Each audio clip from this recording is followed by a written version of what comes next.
kültürel bir dönüşüm yaşamamız lazım. Bu kültürel dönüşümün yeri elbette camilerdir, evlerdir ama maalesef bugün gençlerin yeni bir sanal dünyası olmuş, farklı bir dünyalar olmuş. Bu dünya içerisinde yaşadıklarını görüyoruz. Dolayısıyla bugün istenilen dilde konuşan bir dünyadan bahsediyoruz. İstenilen şekilde oluşturulmuş olan bir hayattan bahsediyoruz. ChatGPT gibi yapay zekalar, Facebook, Netflix gibi sosyal medya araçları maalesef onları istediğimiz şekilde tanzim edebiliyoruz ve ciddi zararları bulunmaktadır. Bugün ChatGPT ile ben hayalen bir dünya oluşturuyorum ve bu dünya neticesindeki o kişiyle konuşuyorum. Yani dolayısıyla insanlar kendileriyle konuşmayı geçip artık yapay sanal dünyadaki oluşturmuş olduğu şahsiyetlerle konuştuklarını görüyoruz.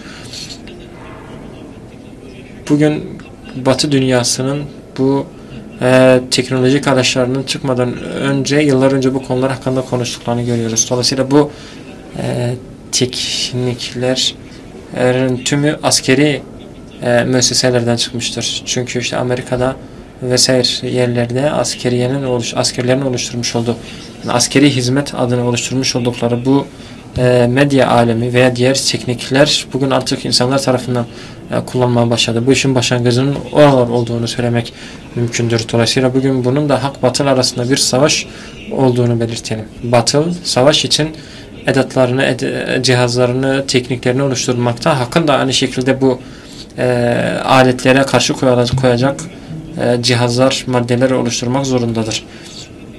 Çünkü örneğin İngiltere olmak üzere diğer ülkelerde İngilizlerin bir dizisini izlediğiniz vakit burada bir kadın ile erkek, kocası vefat eden bir kadın hakkında konuşuyor. Bu kadın ChatGPT'ye şunu söylüyor. Bir program geliştiriyor. Bu programı kendi kocasının sesiyle oluşturuyor ve geçmiş olan bütün anılarını bu programa yüklüyor. Eşi vefat eden bu kadın ve dolayısıyla karşısında yapay bir koca oluşturmuş oluyor. Bu koca kendisiyle konuşuyor, ona cevaplar veriyor.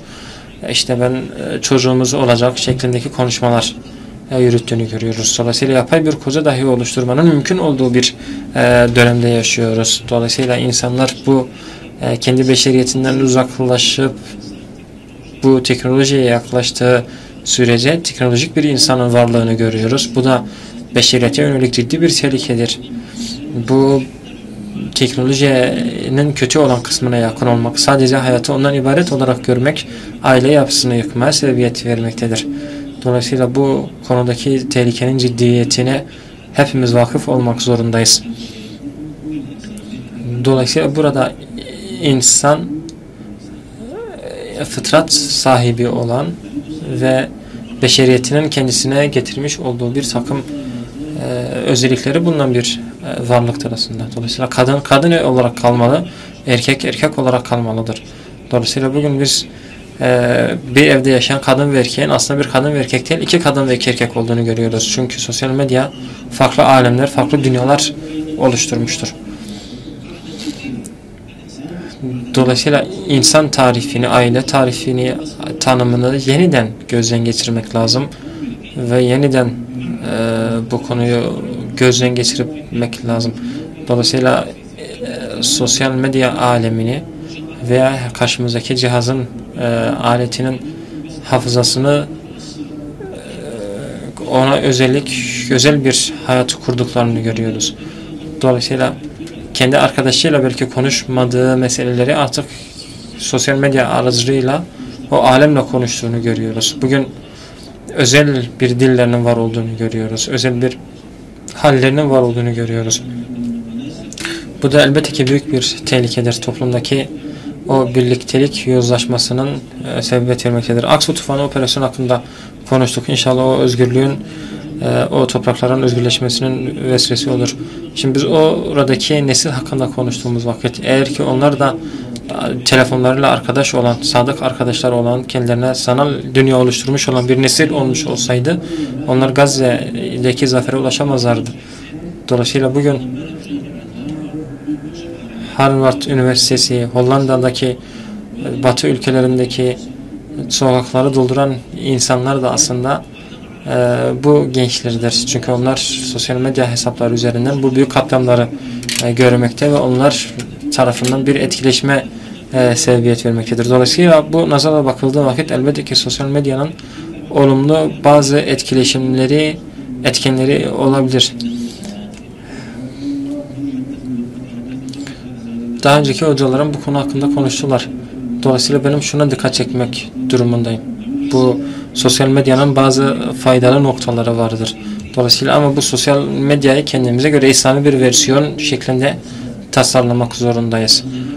Bu talep edilen hakka ulaşmak, faydaya ulaşmak için onu o şekilde donatmak zorundayız ki bunun meyvesini alabilelim. İyi insanlar oluşturmak ve bu insanları bir araya getirip bir gemide toplayıp çocuklarımızı kurtarmak, İslami aileyi bu tehlikelerden muhafaza etmek zorundayız. Çünkü unutmayalım ki önümüzde fırsatların var olduğunu düşünmeyelim. Şunu bilelim ki Batı dünyası bitmiştir. Batı dünyanın felsefesi kalmamıştır. Eskiden komünizm vardı, sosyalizm vardı, farklı felsefe akımları vardı, kültürel, iktisadi bazı felsefeler vardı ama şu an bunların artık var olmadığını söylüyoruz. Marksizm bitmiştir. Batı bitmiştir. Fransa'nın en önemli felsefecilerinden biri şunu söylüyor. Diyor ki güncel durumu iyi analiz ederek şunu söylüyor. Bizim bugün internet aleminde görmüş olduğumuz bu alemindeki değişkenliği takip etmekte zorlanıyoruz artık. Diğer bir mesele ise Batı dünyası şu an yokluğa doğru ilerliyor. Ve Batı dünyası kendisini kurtaramayacak. Bizler Allah Teala'dan şunu istiyoruz. Batı dünyasını bu yok oluştan kurtaracak olan şey Hz. Nuh'un gemisi gibi bir gemi olsun, Müslümanlar olsun. Allah Teala hepinize razı olsun.